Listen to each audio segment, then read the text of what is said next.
हाय, hello, नमस्कार. आशूच्या mini ब्लॉगमध्ये तुमचं परत एकदा स्वागत आहे. चला आज पाहूया काय काय काम करायचे आहे.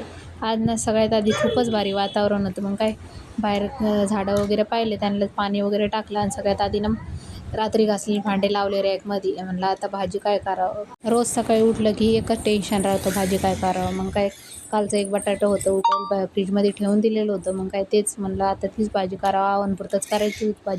बटाटा वगैरे कट वगैरे करून ठेवून दिला आणि डब्यातनं साखर नव्हती. मग काय साखर वगैरे बनवून दिली आणि कणिक वगैरे मळून घेतलं आणि पटकन भाजीला पण फोडणी दिली. म्हणलं भाजी वगैरे झाली की मग टेन्शन राहत नाही म्हणलं. मग काय रात्रीची बिर्याणी पडेल होती, म्हणलं गरम करून हीच नाश्त्यासाठी करा म्हणलं. मग काय सगळं किचन ओटा वगैरे साफ केला. किचन साफ असलं की थोडंसं बरं वाटतं. आणि काय आवनला बाय बाय वगैरे केलं, ते गेले ड्युटीला. मग कपडे वगैरे धुतले आणि छानपैकी वाळू वगैरे घातले. म्हणलं आता ना एक झोप घ्यावी दुपारची. झोप वगैरे घेतली, झोपेतून उठले, मस्तपैकी तोंड वगैरे धुतलं, फ्रेश झाले.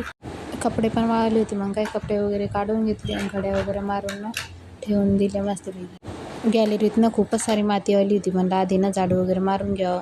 मग काही किचन ओटा वगैरे सगळा साफ केला, गॅस वगैरे पुसून, शेगडी वगैरे पुसून घेतली. म्हणलं आता स्वयंपाकाला लागावं. मग काय आज काळा वांगं केलं होतं. मग काही भाजी वगैरे झाली होती. म्हणलं चपात्या पण पटकन करून घ्या. बाय, आजच्यासाठी इतकंच. भेटूया उद्याच्या ब्लॉगमध्ये. असे नवीन नवीन व्हिडिओ पाहण्यासाठी मला नक्की सबस्क्राईब करा.